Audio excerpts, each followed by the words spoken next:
이재명 더불어민주당 대표의 공직선거법 위반 사건 1심 선고가 코앞으로 다가왔습니다. 모레입니다.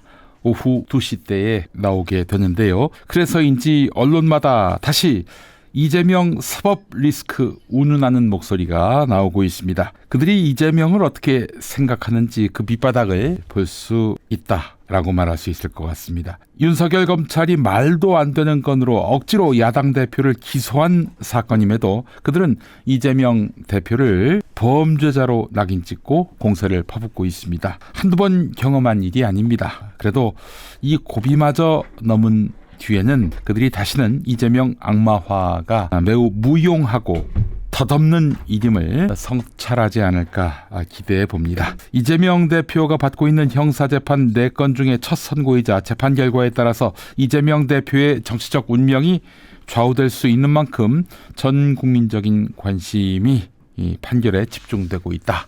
이렇게 말할 수 있겠습니다. 자, 이 서울중앙지법 형사합의 34부 한성진 부장판사의 판결인데요. 공직선거법 위반 혐의로 재판에 넘겨진 이재명 대표의 1심 선고 그 결과 앞서 검찰은 지난 9월에 열린 결심 공판에서 이재명 대표에게 징역 2년의 실형을 구형했습니다. 이번 사건의 핵심 쟁점은 이재명 대표가 민주당 대선 후보 시절인 지난 2021년 SBS 방송 인터뷰에서 대장동 개발사업 실무자였던 고 김문기 성남도시개발공사 개발 1처장에 대해서 하위 직원이라 시장 재직 때는 몰랐다라고 말한 것이 허위사실 공표에 해당하는지 여부입니다. 당시에는 몰랐다. 이게 당선 목적의 허위사실 공표라는 판단입니다.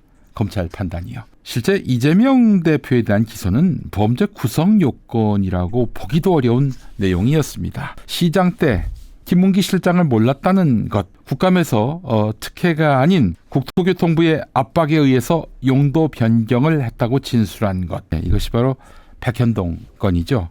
이번 공직선거법 위반과는 별개의 사안인데 어쨌든 이런 것들, 이 허위사실이 아니라 주관적인 평가인데 주관적인 평가가 당선 목적의 허위사실 공표다. 이렇게 검찰이 규정하고 있는 것입니다. 이것으로 대선 후보를 공직선거법 위반으로 기소했다는 것 납득할 수가 없습니다. 이재명 민주당 대표 당선 직후에 기소된 것 아니겠습니까? 그들은 이재명 대선 경쟁자를 상당히 버거워했던 것입니다. 그가 야당 대표가 돼가지고 거대 야당 대표가 돼가지고 윤석열 정권과 각을 세우는 것, 이것 자체가 상당히 부담스러웠을 것입니다. 아울러 당시 법무부 장관이 차기 대선 후보 여권 유력 주자였던 한동훈 아니겠습니까? 윤석열에게, 한동훈에게 이득이 될 수 있는 조치가 이재명 기소였던 것이죠. 자, 최악의 경우 이재명 대표에게 유죄가 인정되더라도 의원직을 상실하고 피선거권이 박탈될 정도의 형을 내리기는 어렵다는 게 법조계의 중평입니다. 물론 이 보수 언론이 수집한 법조계의 평가가 그렇습니다. 부장검사 출신의 한 변호사는 안다 모른다 하는 것은 주관적 인식의 영역으로 볼 수 있어서 전적으로 재판부의 판단에 달려있는 문제라면서 이 사건을 공직선거법 위반 사건이라 일반 형사사건하고 좀 다르게 봐야 한다. 유죄가 인정된다 하더라도 그것이 과연 피선거권을 박탈할 정도의 잘못인가를 따져서 양형을 결정하게 된다, 이렇게 설명을 했습니다. 사실 공직선거법은 이게 무죄 나오기 쉽지 않다고 합니다. 그래서 무죄 때리지 못한다면은 처벌을 하더라도 피선거권을 박탈할 정도의 그런 형량이 나오지 않을 가능성이 있다는 거죠. 벌금 100만 원 미만으로 나올 수 있다는 겁니다. 그래서 그 윤상현 의원이 그렇게 말했던 거 아닙니까? 100만 원 미만으로 나올 것이다 라고 말입니다. 판사 출신의 한 변호사는 이재명 대표의 발언이 허위사실이냐 진실이냐 한다 했을 때 개인적으로는 허위사실이 맞다고 본다. 그러나 이것이 과연 피선거권을 박탈할 정도의 허위사실 유포에 해당하느냐라고 한다면 그 정도까지는 아니라고 생각한다, 이렇게 말을 했습니다. 이 변호사는 이재명 대표의 발언이 진실되지 못한 측면은 있지만 그 발언이 대선 과정에서 유권자들의 선택을 제한할 정도였는가? 즉 이재명 대표 발언이 허위 사실인 줄 알았다면 이재명 대표를 찍지 않았을 것인가? 그렇게 생각한다면 이 사건이 벌금 100만 원 이상의 형을 선고할 정도는 아닌 것이다. 벌금 70만 원에서 80만 원 정도가 선고되지 않을까 생각한다, 이렇게 말했다고 합니다. 네.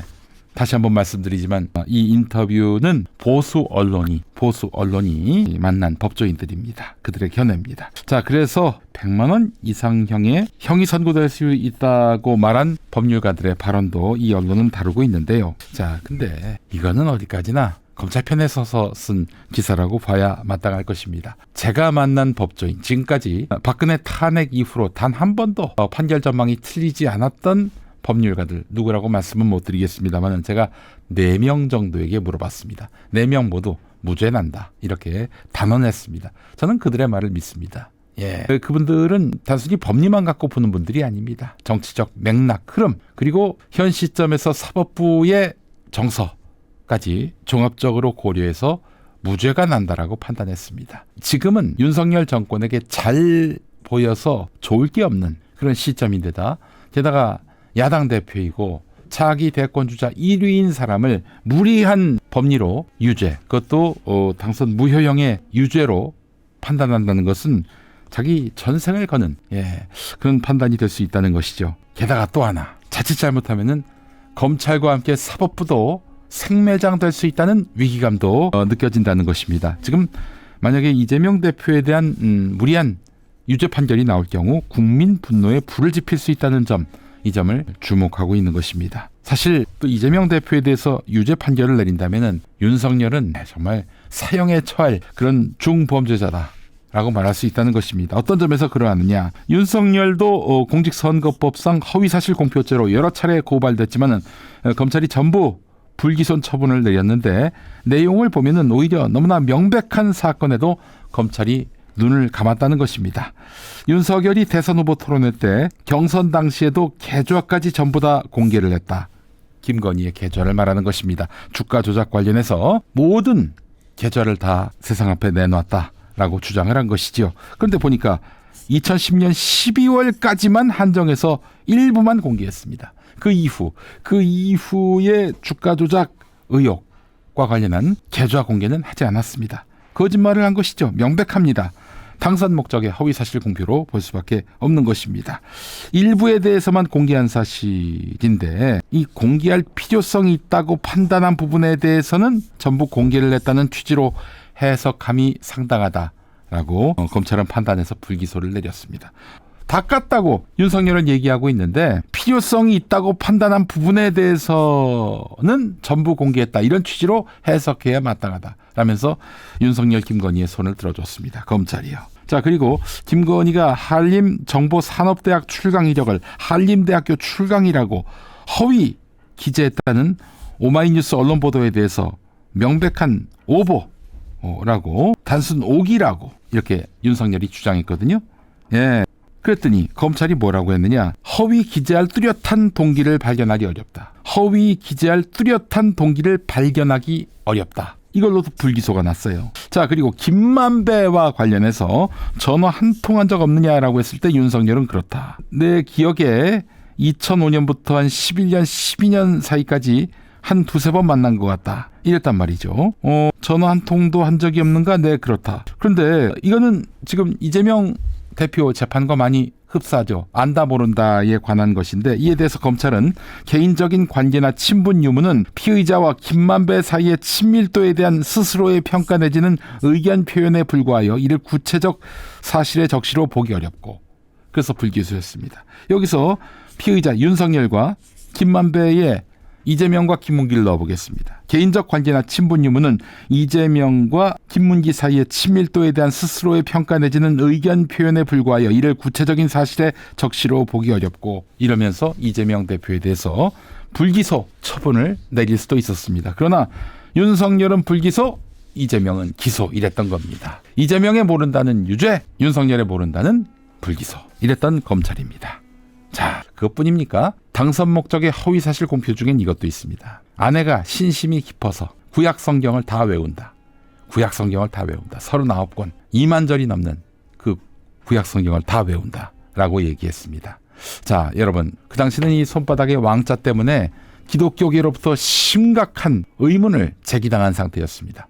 그래서 윤석열이 여의도 순복음교회를 가면서 누가 묻지도 않았는데 취재진 앞에서 김건희가 구약 성경을 다 외운다라고 얘기했습니다. 이거야말로 당선 목적의 허위사실 공표 아닙니까? 예, 윤석열 임기 끝나는 바로 그날 평화나무는 고발할 생각입니다. 이미 고발했는데 각하 처분이 내려졌어요.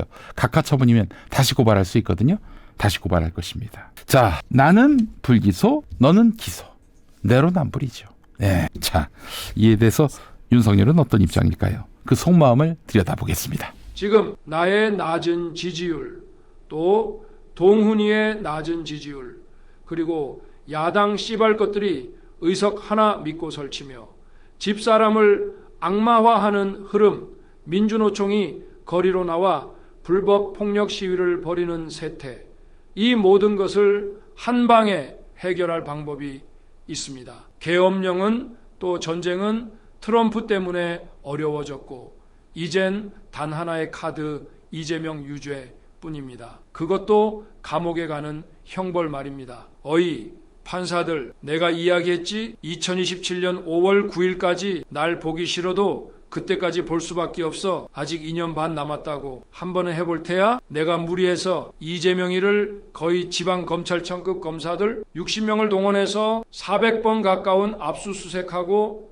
또 100여 명이 넘는 지인들 소환하고 또 소환한 이유가 뭐야? 이렇게까지 이야기했으면 재판 신속하게 진행해서 지금쯤은 이재명이가 감옥에 들어가서 나한테 함부로 개긴 죄를 반성하게 해야 할 거 아니야? 하여튼 두고 보겠어. 네, 우리 꽃길로사님, 김혜경 여사도 무죄 나오기를 기도합니다라고 하셨습니다. 내일 판결이 있죠?